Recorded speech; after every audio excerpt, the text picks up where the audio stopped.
Em nome do Pai, e do Filho, e do Espírito Santo. Amém.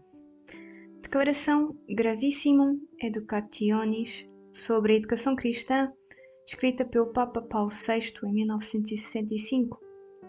Segunda parte. Obrigações e direitos dos pais.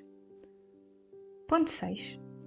Os pais, cujo primeiro e inalienável dever e direito é educar os filhos, devem gozar de verdadeira liberdade na escolha da escola.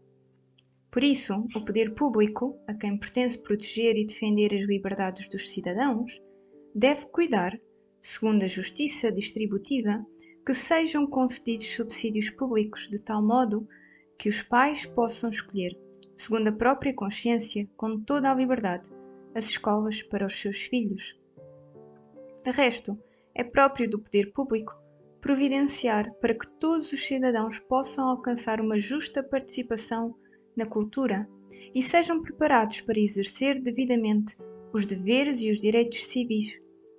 Portanto, o mesmo poder público deve defender o direito das crianças a uma adequada educação escolar, velar pela competência dos professores e pela eficácia dos estudos, atender à saúde dos alunos e, em geral, promover todo o trabalho escolar, tendo em consideração o dever da subsidiariedade e, portanto, excluindo o monopólio do ensino que vai contra os direitos inatos da pessoa humana, contra o progresso e divulgação da própria cultura, contra o convívio pacífico dos cidadãos e contra o pluralismo que vigora em muitíssimas sociedades de hoje.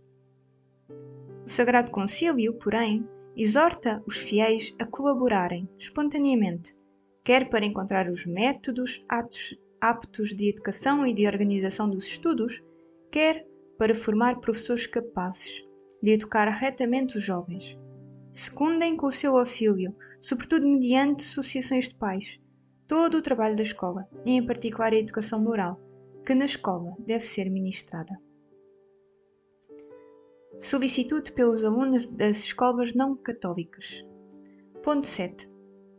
Tendo, além disso, a consciência do dever gravíssimo de cuidar zelosamente da educação moral e religiosa de todos os seus filhos, a Igreja sabe que deve estar presente com o seu particular afeto e com o seu auxílio aos que são formados em escolas não católicas, quer pelo testemunho de vida dos professores e diretores, quer pela ação apostólica dos colegas, quer, sobretudo, pelo ministério dos sacerdotes e dos leigos, que lhes ensinam a doutrina da salvação, adaptada à idade e à condição, e os auxiliam espiritualmente com iniciativas oportunas segundo as circunstâncias. Lembra, porém, aos pais o grave dever que lhes incumbe de tudo disporem ou até exigirem, para que os seus filhos possam gozar de tais auxílios e progredir harmonicamente na formação cristã e profana. Por isso, a Igreja louva aquelas autoridades e sociedades civis que, tendo em conta o pluralismo da sociedade odierna e atendendo à justa liberdade religiosa, ajudam as famílias para que a educação dos filhos possa ser dada em todas as escolas segundo os princípios morais e religiosos das mesmas famílias. Escolas católicas. Importância. Direito da Igreja. Ponto 8. A presença da Igreja no campo escolar manifesta-se de modo particular por meio da escola católica. É verdade que esta busca, não menos que as demais escolas, fins culturais e a formação humana da juventude. É próprio dela, todavia, criar um ambiente de comunidade escolar animado pelo espírito evangélico, de liberdade e de caridade.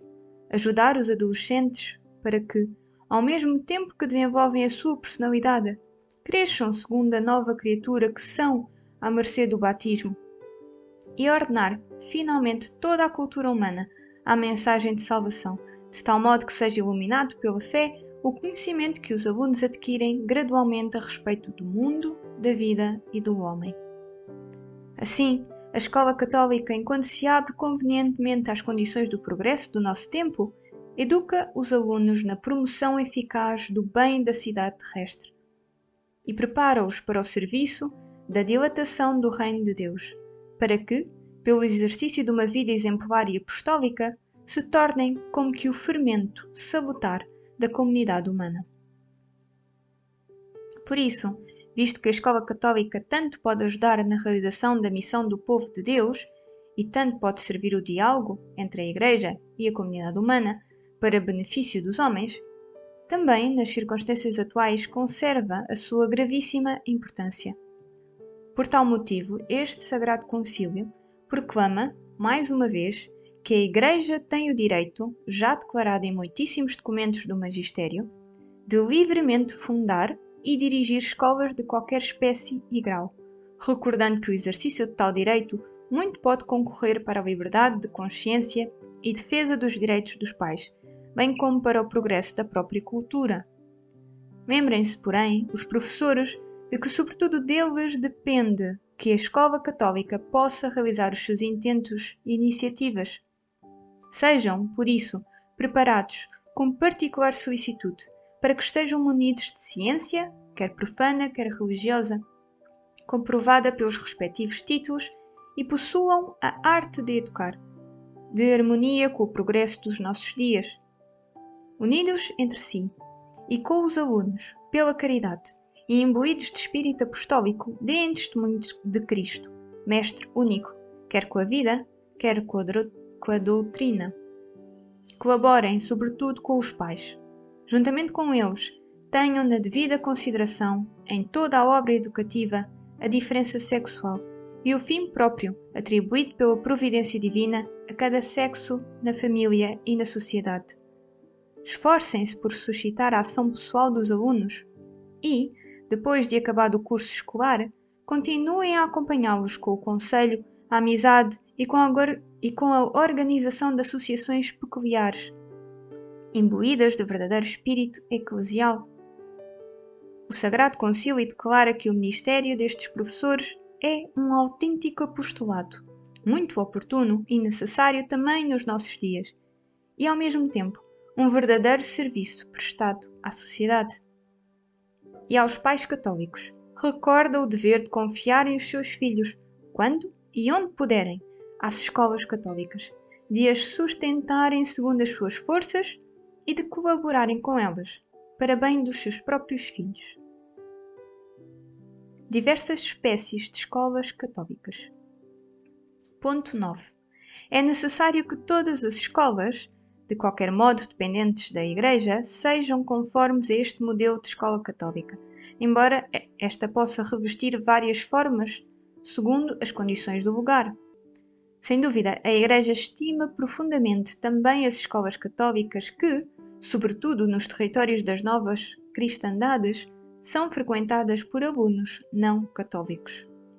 De resto, devem ter-se em conta as necessidades do nosso tempo na fundação e organização das escolas católicas. Por isso, se por um lado devem continuar a ser promovidas as escolas inferiores e médias, que constituem o alicerce da educação, também devem ser tidas em muita conta aquelas que as condições odiernas exigem de um modo particular, como são as chamadas escolas profissionais e técnicas, as instituições destinadas à educação dos adultos, à promoção dos socorros sociais, bem como àqueles que, por defeito da natureza, necessitam de cuidado particular, e as escolas em que os professores são preparados em função quer da formação religiosa, quer das demais formas de educação. O Sagrado Concílio exorta veementemente tanto os pastores da Igreja como os fiéis a que, não omitindo nenhum sacrifício, ajudem as escolas católicas na realização cada vez mais perfeita do seu munus e, antes de mais, remediando as necessidades daqueles que são pobres de bens temporais, ou privados do auxílio e do afeto da família, ou desprovidos do dom da fé. Faculdades e universidades católicas. Ponto 10. A Igreja acompanha igualmente, com zelosa solicitude, as escolas de nível superior, sobretudo as universidades e as faculdades. Mais ainda, naquelas que dela dependem, procura de modo orgânico que cada disciplina seja de tal modo cultivada com princípios próprios, método próprio, liberdade própria da investigação científica, que se consiga uma inteligência cada vez mais profunda dela, e, consideradas cuidadosamente as questões e as investigações atuais, se veja mais profundamente como a fé e a razão conspiram para a verdade única, segundo as pisadas dos doutores da Igreja, maiormente de São Tomás de Aquino.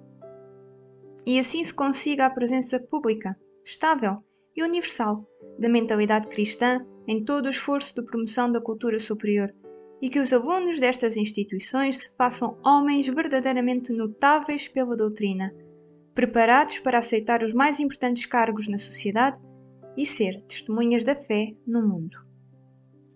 Nas universidades católicas onde não existe nenhuma faculdade de Sagrada Teologia, funde-se um instituto ou uma cátedra de Sagrada Teologia, na qual se deem lições adaptadas também a alunos leigos, visto que as ciências progridem, sobretudo mercê de investigações especiais de maior alcance científico, favoreçam-se o mais possível, nas universidades e faculdades católicas, aqueles institutos cujo fim primário é a promoção da investigação científica. O Sagrado Concílio muito recomenda que se fundem universidades e faculdades católicas, convenientemente distribuídas pelas diversas partes da Terra, de tal maneira, porém, que brilhem não pelo número, mas pela dedicação à ciência, e facilite-se a entrada aos alunos de maior esperança, embora de pouca fortuna, sobretudo aos oriundos das nações jovens. Já que a sorte da sociedade e da própria Igreja está intimamente relacionada com o bom aproveitamento dos jovens dados aos estudos superiores, os pastores da Igreja não só tenham grande cuidado pela vida espiritual dos alunos que frequentam as universidades católicas, mas, solícitos da formação espiritual de todos os seus filhos, nas reuniões episcopais oportunamente convocadas, providenciem para que também junto das universidades não católicas haja residências e centros universitários católicos, nos quais sacerdotes, religiosos e leigos, cuidadosamente escolhidos e preparados, deem um auxílio espiritual e intelectual permanente à juventude universitária. Porém, os jovens de melhor talento, quer das universidades católicas, quer das outras, que pareçam aptos para o ensino e para a investigação, sejam cultivados com especial cuidado e preparados para o exercício do magistério.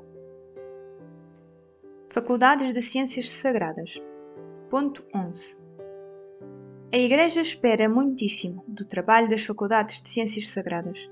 Com efeito, a elas confia o gravíssimo dever de preparar os próprios alunos, não só para o ministério sacerdotal, mas, sobretudo, quer para ensinarem nas cátedras dos estudos eclesiásticos superiores, quer para fazerem progredir as disciplinas com o próprio esforço, quer para receberem os encargos mais pesados do apostolado intelectual.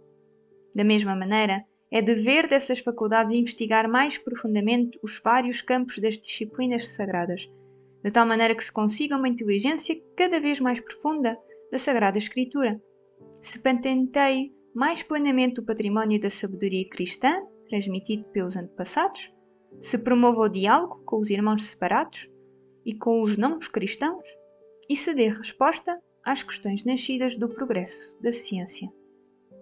Por isso, as faculdades eclesiásticas, depois de oportunamente revistas as suas leis, promovam zelosamente as ciências sagradas e as outras com elas relacionadas e, usando os métodos e instrumentos mais modernos, formem os alunos para as mais altas investigações.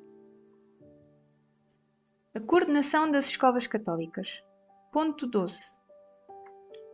Como a colaboração, que em nível diocesano, nacional e internacional se torna cada vez mais urgente e adquire mais força, é, igualmente, muito necessária no campo escolar. Deve procurar-se com todas as forças que entre as escolas católicas se favoreça uma apta coordenação, e entre elas e as restantes escolas se intensifique a cooperação exigida pelo bem de toda a comunidade humana.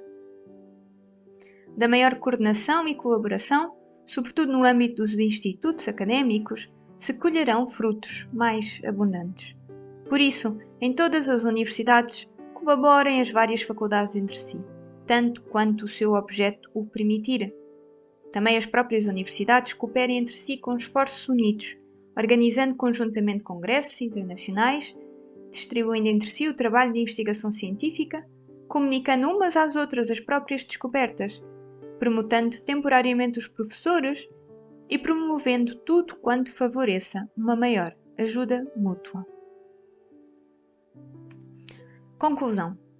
Exortação aos educadores e aos alunos.